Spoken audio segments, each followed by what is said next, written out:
my second time coming on. Thank you again for like having us.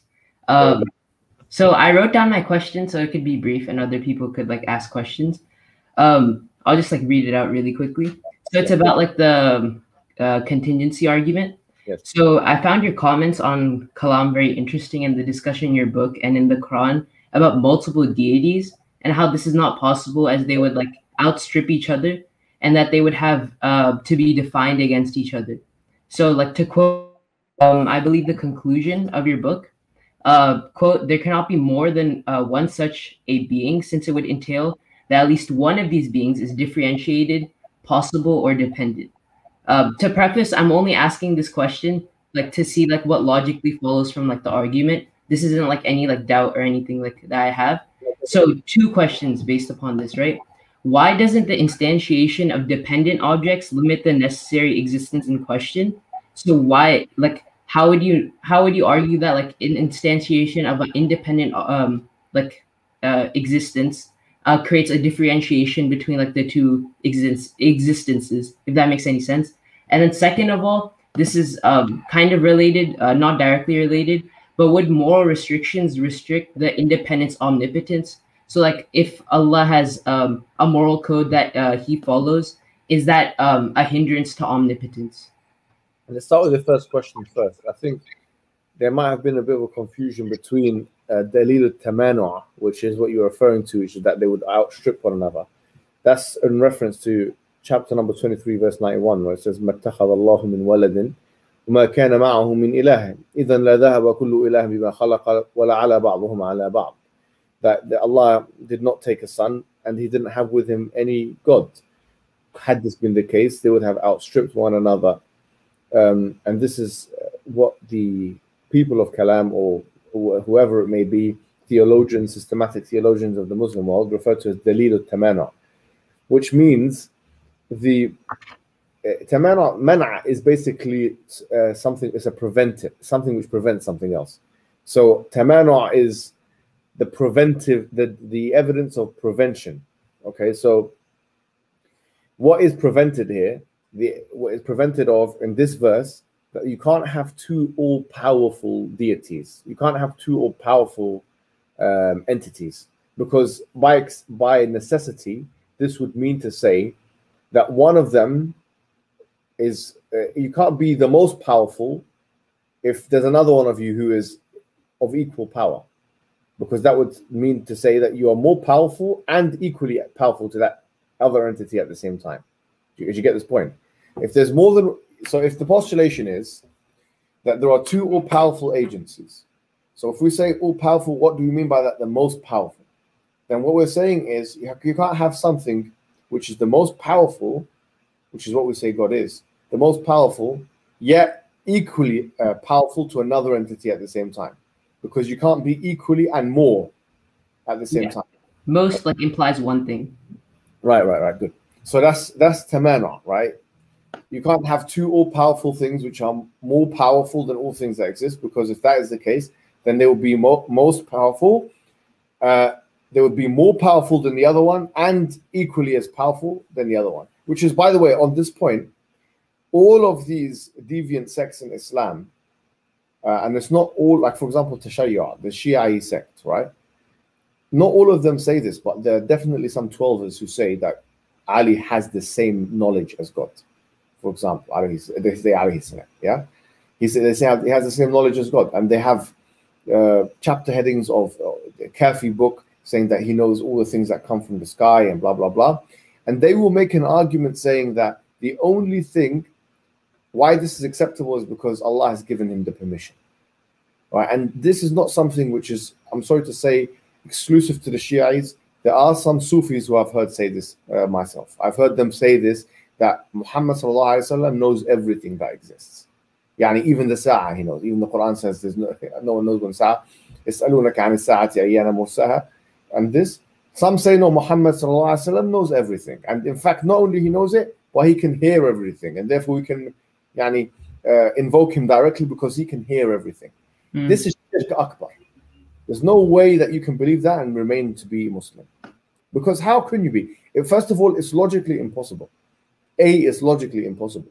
Because you're saying now that Allah has there's another entity which is meant to be as powerful and less powerful than God, or as knowledgeable and less knowledgeable than God, or as has the same ability to hear, has less ability to hear, and more the same ability to hear as God.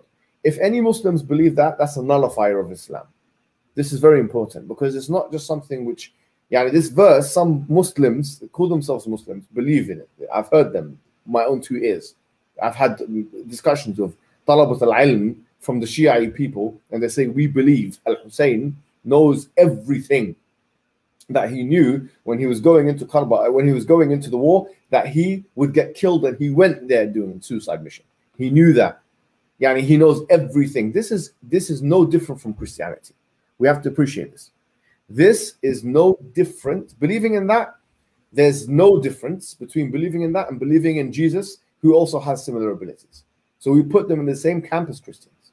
Those individuals who vehemently believe in that, without, obviously, we'll not make takfir of them. We'll say, this is what the Quran says, this is why it's logically impossible, but that is a nullifier of Islam. I know this, I just went on a tangent here, sorry to say, but that's tamana, dalil al-tamana, which is the preventative dalil, or the evidence of prevention. Or I'll think of a way to translate that, maybe, or look at what the literature already has.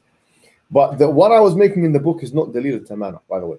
What I was making in the book was the evidence that you can't have more than one necessary existence. Now, why can't you have more than one necessary existence? If one of the definitions of a necessary existence is something which cannot be any other way. So if there's two of them, there's two options. Okay, there's two options. I want you to think about this, yeah? Option one, that thing is described in exactly the same, let's call it necessary existence A, for the sake of argument, and you have necessary existence B. Are you with me? Yeah, I'm writing everything down, so I'll tell you if you're going to. You have necessary existence A, and you have necessary existence B. Necessary existence A is described as having necessary qualities, yeah, which cannot be any other way, which means that these qualities are, you cannot add, subtract, rearrange. It's that way, and it cannot be any other way. Yes? Okay. Now, if we say necessary existence B is the same, but has one difference, okay, which is that, for example, necessary existence B has the difference of, let's say, one quality X. Are you with me? Yeah. Okay. So if we differentiated necessary existence B from necessary existence A, because necessary existence B, yes, has quality X, which is different, then by definition, necessary existence B is not necessary, but it's contingent, because a contingent existence is something which can be something another way. If you differentiate necessary existence A from B, then you've already rendered necessary existence B for any differentiating reason, then you've already rendered necessary existence B as contingent, because a contingent thing is something which can be any other way. And since you're saying there's a variable which can be rearranged in order to differentiate A from B, then that variable by definition must make necessary existence B into a contingent existence rather than a necessary existence. Now, so one question. Okay. So go ahead first. Go ahead. So one question. So okay, so you're saying that there's one variable that means because there's a variable, that means it follows that it is contingent, because that means that like that existence could be some other way, which is in negation to the necessary, right? One question before. One question before. Yes. What about like free will of like the entity? That would not come under like this argument, because like we believe Allah and necessary existence, Allah has free will, right? So you could do one thing, could do another thing, right? So wouldn't, like, we're saying that properties or qualities that you said, quality X, is different from like free will itself is a quality, but what like the necessary existence does with the free will is not a quality, right? I don't know if that made any sense. No, I think I know what you're trying to say. Look, volition or will here, now we're going into a different discussion as to what the necessary existence does. Now, we're not talking, this discussion is not focused on fi'al or verbs. We're talking about what and is. We're not talking about what they do, right? Okay, We're talking about exactly. what it is. Right. Yeah. So here, this is only focused on intrinsic attributes. Okay, exactly. Okay. Right. So that's the other option is to say that necessary existence A and necessary existence B, there is no differentiation. Yeah, there's nothing to differentiate A and B. Okay, so we don't have this issue. We don't have this issue now, according now on this logic. We don't have this issue, right, of necessary existence B having a quality X, say, to differentiate it from necessary existence A. Yeah, but if we say that necessary existence A is the same in terms of how we define it as necessary existence B, it's the equivalent of saying A equals A, which is a tautology, which means that both of them are the same thing.